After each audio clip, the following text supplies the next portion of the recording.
No te soporto más. Lo nuestro se terminó. Pero...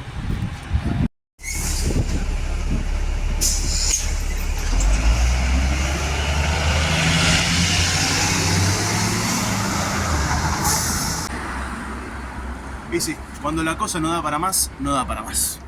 Algo así se sentía Ritchie Blackmore a mediados de la década de los 70. En 1974, junto a uno de sus grupos más emblemáticos, Purple, había lanzado Stormbringer, el segundo disco en contar en sus filas a David Coverdale en voz y a Glenn Hughes en bajo y segunda voz. Este álbum, a diferencia de su antecesor, Burn, mostraba algunos cambios en el estilo de la banda, acercándose a géneros tales como el funk y el soul. Bueno, estos géneros no eran del agrado de Blackmore, sumado a que en ese disco, en Stormbringer, él había querido incluir la canción Black Sheep in the Family de la banda Quatermass.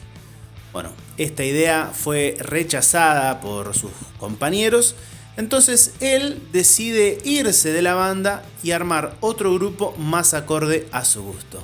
Fue así entonces como en 1975 surge Rainbow. Rainbow grabó un total de 8 álbumes de estudio y 7 en vivo. Las formaciones han ido cambiando en repetidas ocasiones a lo largo del tiempo, pero hoy, en De Primera Mano, en esta serie de 3 partes, nos vamos a centrar en sus primeros 3 álbumes de estudio, la denominada Era Dio. ¿Qué tiene en particular esta etapa de la banda? Según mi criterio personal, es acá donde está la magia de Rainbow. ¿Y qué pasa con el resto de la discografía? ¿Tan mala es? Lo que vino después no es malo. De hecho, el disco Stranger in Usal del año 1995 diría que es un trabajo que está casi a la altura de lo hecho por Dio. Pero el resto de la discografía, o sea lo que viene post Dio y antes de Stranger in Usal, es como que la banda fue por un camino más comercial. Que ojo, hay buenas canciones, hay buenos músicos, pero no tienen esa magia tan característica, ese sello tan distintivo que tenía la etapa de Dio y que son los discos que vamos a empezar a analizar a partir de hoy en esta sección. Obviamente esto es una opinión personal, así que si pensás distinto, acá en la caja de comentarios podés dejarme cuál es tu punto de vista. Y hablando de comentarios, si es la primera vez que llegás a mi canal, bueno, te invito a que te suscribas y que actives la campanita de notificaciones para no perderte de nuevos videos. Ahora sí, hechas ya las presentaciones, vamos con la intro y comencemos.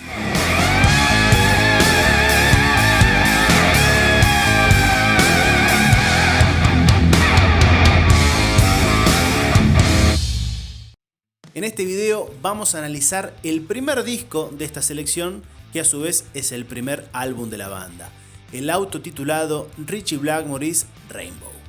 El álbum fue publicado el 4 de agosto de 1975 por el sello Polydor Records y contó con la producción del propio Blackmore, Martin Birch y Ronnie James Dio. 9 son las canciones que integran el disco y la formación del grupo estaba compuesta de la siguiente manera: Ronnie James Dio en voz, Ritchie Blackmore en guitarra, Craig Gruber en bajo y coros, Gary Driscoll en batería y Mikey Lee Soule en teclados. Estos músicos no eran desconocidos para Dio, ya que los mismos habían sido sus compañeros en el grupo Elf. ¿Y cómo llegaron a parar con Blackmore? Se estarán preguntando ustedes. Bueno, ahora les explico. Elf había sido la banda soporte de Deep Purple durante algunas fechas de su última gira norteamericana en 1974. A Blackmore le gustó cómo sonaban y automáticamente los reclutó, excluyendo al guitarrista Steve Edward. En una nota hecha por Steven Rosen en 1975 a Dio, el periodista le decía al cantante que de alguna forma Blackmore usó a Elf como base para este primer álbum. A lo cual Dio respondió: creo que para él fue mucho más fácil hacer esto que ponerse a buscar músicos, porque nosotros ya éramos una banda. En el proceso compositivo, las canciones fueron hechas por la dupla Blackmore-Dio, a excepción de 2 temas. Pero vamos a ir analizando esto poco a poco.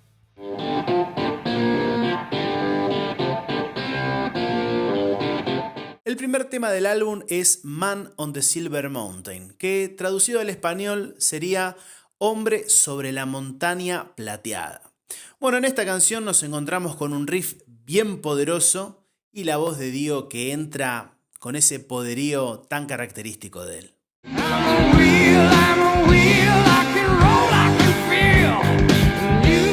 Hay que destacar que la banda anterior de Dio, o sea Elf, hacía un estilo más inclinado en el rock and roll clásico, que si bien en este disco hay temas de ese estilo, canciones como Man on the Silver Mountain era algo distinto a lo que Dio solía estar acostumbrado a cantar. Acá ya estamos viendo una faceta nueva en el cantante, algo más inclinado hacia el lado del hard rock y el heavy metal, cosa que con el tiempo terminaría siendo su estilo más distintivo.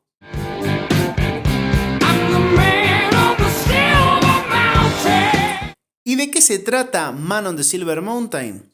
Bueno, en una entrevista que le habían hecho a Ritchie Blackmore en el año 1975, él contaba que la letra de esta canción había sido escrita por Dio. Y el significado que tiene es el siguiente. Paso a leerles un extracto de lo que fue esa entrevista. Blackmore decía: supuestamente se trata de un tipo en la cima de una montaña que es como Jesucristo. Es un poco religioso en cierto modo. Mi interpretación es que un tipo sube a la cima de una montaña de plata, encuentra la plata y se da cuenta que no puede volver a bajar. Yo el tema, más allá de esta interpretación que hace Blackmore y que más o menos explica el significado de lo que había escrito Dio, yo lo interpreto que es un tipo como que, bueno, al encontrar un costado espiritual, al encontrar, digamos, la claridad en su vida, ya es como que ahora no puede volver a bajar en el hecho de, no que está atrapado, sino que no puede volver a ser menos. Es como que a partir de ahora su vida sigue de arriba hasta el infinito, una cosa medio así. Si ustedes tienen una interpretación distinta de la canción, acá en los comentarios los estoy leyendo.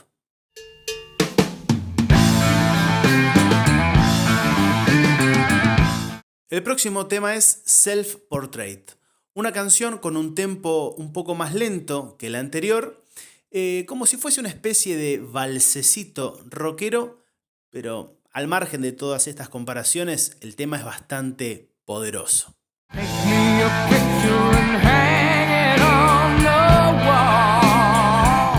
La melodiosidad que le aporta Dio a la canción es sublime. Sumado a que, más allá del talento de su voz, cada palabra que dice se le entiende. O sea, la modulación que maneja es excelente.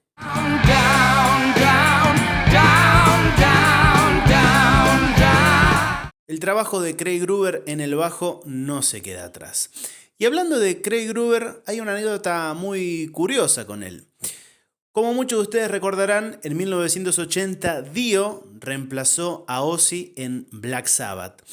Y en ese mismo año graban el disco Heaven and Hell. Bueno, ¿qué pasó?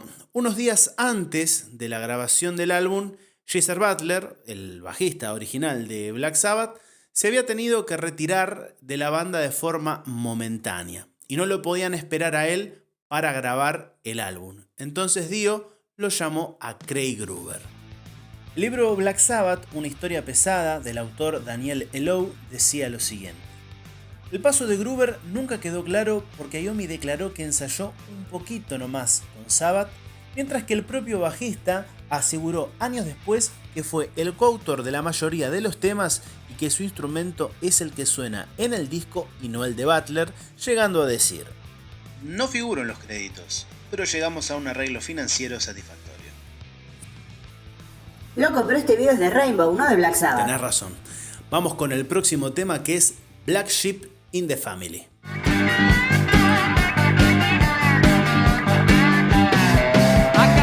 Acá Blackmore se toma revancha grabando este cover de los Quatermans que había sido rechazado por sus compañeros de Deep Purple.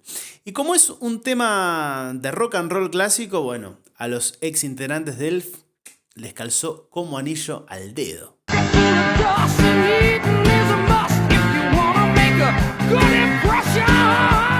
Me gustan mucho los falsetes agudos que tira Dio, que le dan un toque muy personal a la canción.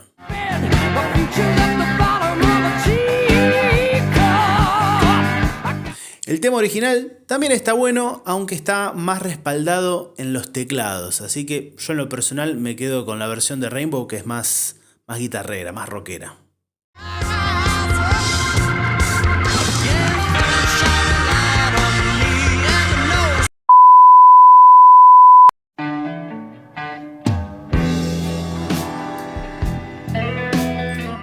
Y ahora llegamos a uno de los puntos fuertes del álbum, que es la canción Catch the Rainbow.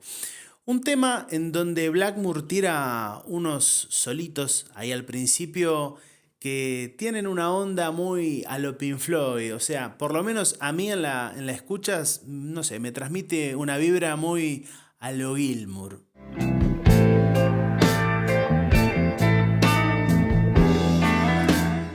Y acá Dio nuevamente vuelve a sorprender, porque acá lo estamos escuchando cantar de una forma distinta a las 3 canciones anteriores. Acá ya baja un poco más las revoluciones, su voz adquiere otras texturas, es mucho más suave, mucho más sutil, y eso sumado a la guitarra de Blackmore es como que te transporta hacia otro mundo. Así que la verdad, acá el desempeño de Dio es 10 de 10.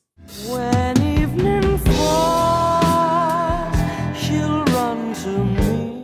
El título del tema, traducido al español, sería Atrapar el arco iris, donde la letra, aparentemente, hace referencia al hecho de perseguir ideales y anhelos que a menudo parecen fuera de nuestro alcance.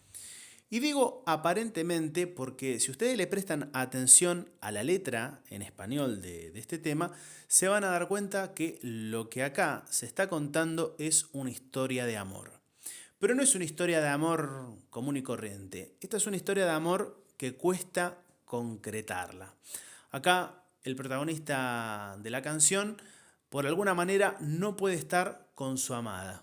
Y menciona en la letra que en algún momento ellos creyeron poder atrapar el arco iris. O sea, creyeron en algún momento poder lograr lo imposible. Y hay una parte interesante en donde se menciona que la vida no es una rueda con cadenas. ¿Qué significa eso de la vida que no es una rueda con cadenas? Bueno, aparentemente la canción está situada en la Edad Media, donde la gente se transportaba en carretas.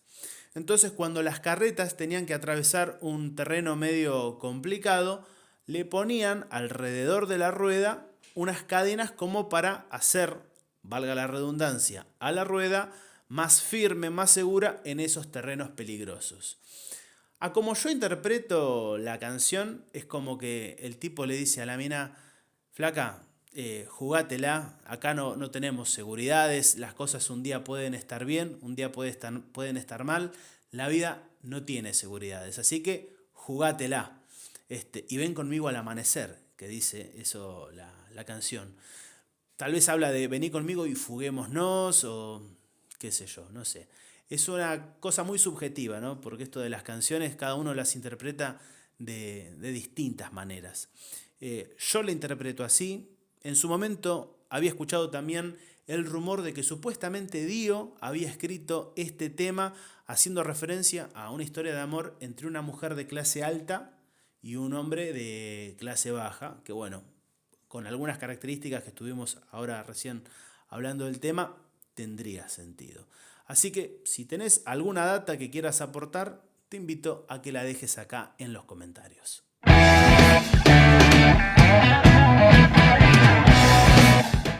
Y el próximo tema es Snake Charmer, una canción que me llama la atención porque al principio vos la empezás a escuchar y tiene un toque así como medio hard rockero, pero después de la intro se pone media funky.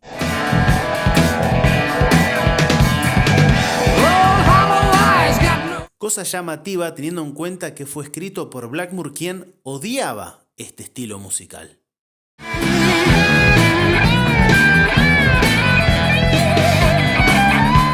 Quizás el estilo de esta canción se debe a que posiblemente haya tenido alguna influencia de la música que venía haciendo con Deep Purple en sus últimos años.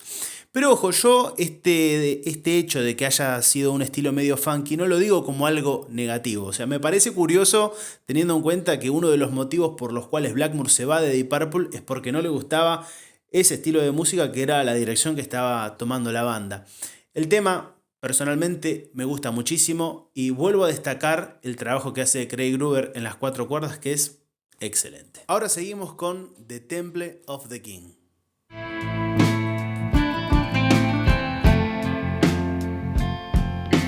Bueno, este tema es bastante complejo porque tiene varios aspectos que vamos a analizar. El primero es la música. Acá la banda nuevamente baja las revoluciones y la composición de Blackmore amalgama dos estilos. Por un lado hay algo de folk y por otro lado hay algo de música medieval. Algo que años más tarde, junto a su esposa Candice Night, exploraría más a fondo en el grupo que formaron los dos, titulado Blackmore's Night. Que de hecho, en el disco Dancer and the Moon, reversionan esta misma canción.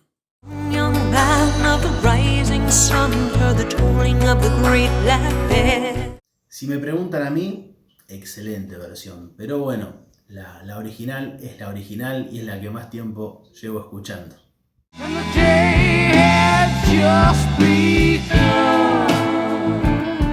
La letra tiene una temática un tanto mística en donde se describe como un joven en el año del zorro, al escuchar el tañido de una campana negra, es invitado al templo del rey, un sitio al que va en busca de respuestas y superación.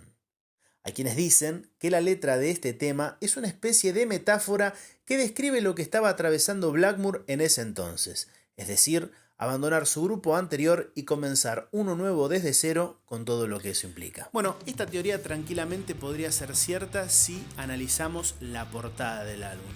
Que dicho sea de paso, esta ilustración fue un diseño de David Willardson en colaboración con Ken Kelly. Bueno, lo que estamos viendo acá en la portada es un castillo, que el castillo todos sabrán que es el lugar donde vive y donde gobierna el rey. Y ustedes dirán, bueno, ¿y eso qué tiene que ver?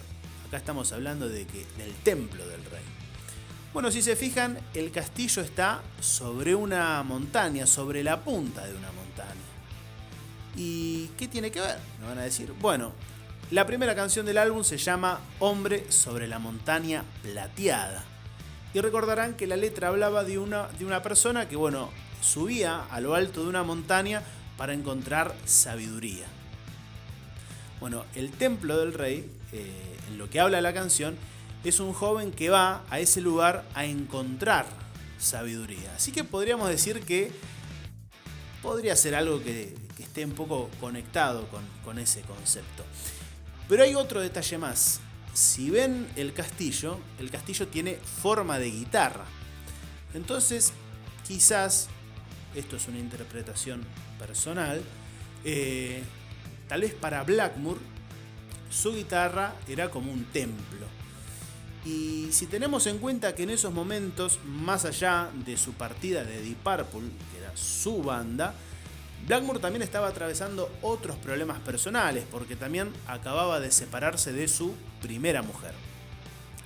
Así que, estando mal a nivel amoroso, estando mal con sus ex compañeros de Purple, porque imagínense que más allá de la personalidad de Blackmore, que era un tipo bastante jodido, el chabón abandona la banda de toda su vida, se siente incomprendido por sus compañeros y ahora va a encarar un nuevo viaje, un nuevo lugar, refugiado con su guitarra y con otros terrenos para explorar, porque ya esta canción, el Temple of the King, que tiene esas cosas medias de folk, medias medievales, era algo nuevo, era todo un concepto nuevo, que bueno, no sabía si le iba a ir bien, pero él se animó. Así que no sé, yo lo interpreto por ese lado. No sé qué pensarán ustedes, como siempre acá en los comentarios pueden dejar su opinión. Como dato curioso, a Blackmore esta canción no lo convencía mucho a la hora de tocar en vivo. Y de hecho no la tocó hasta los años 90 con la formación de Rainbow de ese momento.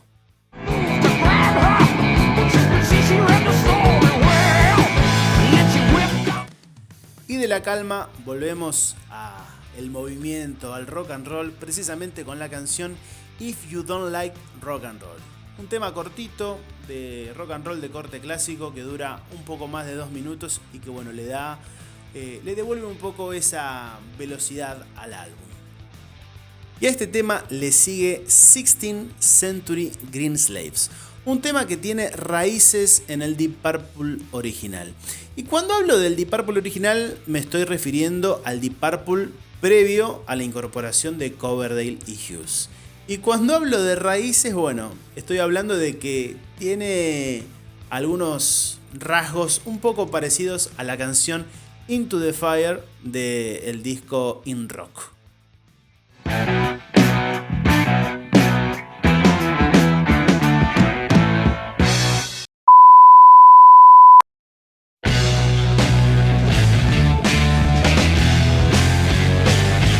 Con la letra nos trasladamos a la era medieval, en donde conocemos la historia de una mujer encerrada en una torre por un tirano, mostrándonos que este acto forma parte de un patrón repetitivo de abuso del poder, donde el pueblo toma cartas en el asunto para acabar con el opresor. Si bien la canción es un relato ficticio ubicado en la época medieval, no es muy alejado a realidades del presente.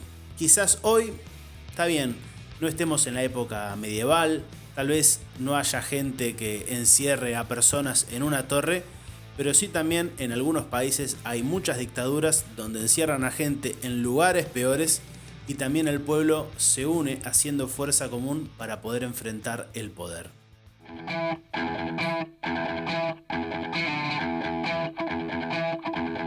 Y llegamos al último tema del disco, titulado Still I Am Sad, un tema de los Yardbirds que acá Blackmore decide hacer de forma instrumental.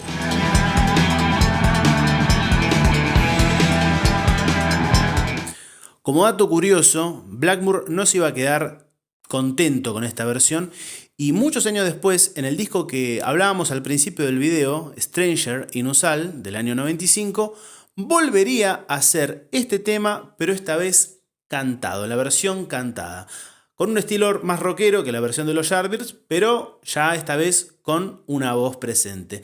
En ese caso, la voz fue del cantante Dougie White.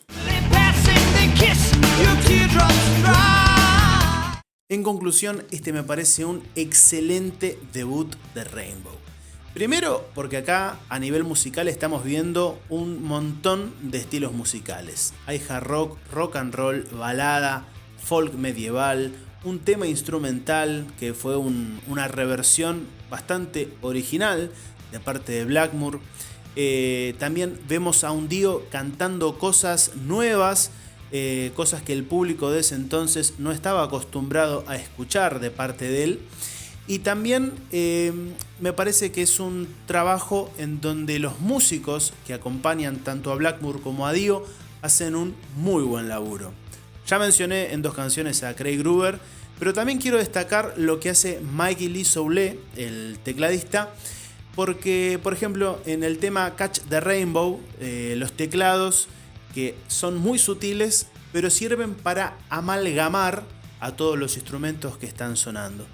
En momentos donde tiene que lucirse, como por ejemplo en el rock and roll, If You Don't Like Rock and Roll, el teclado pasa a una posición más protagónica. Pero la verdad me gusta porque se luce, pero tampoco busca hacer más cosas de las que tendría que hacer. Creo que también este disco sentó un antecedente, ¿no? Porque si bien, por ejemplo, pensamos en bandas como Black Sabbath, que fueron los pioneros del heavy metal, tal vez Rainbow, con estos conceptos medievales, los castillos y todo eso, creo que fue de alguna forma el pionero del power metal. No sé qué pensarán ustedes al respecto, los estoy leyendo en los comentarios. Así que bueno, gente, muchísimas gracias por quedarse hasta el final. Si el video les gustó, denle un like y compártanlo. Y si todavía no se suscribieron, suscríbanse. Y también, muy importante, activen la campanita de notificaciones para enterarse cuando estoy subiendo un nuevo video. Para la próxima vamos a ir con la segunda parte de Rainbow. Vamos a estar analizando Rising. Así que suscríbanse y quédense que la van a pasar muy bien. De mi parte me despido y nos estamos viendo en la próxima. Esto fue De Primera Mano.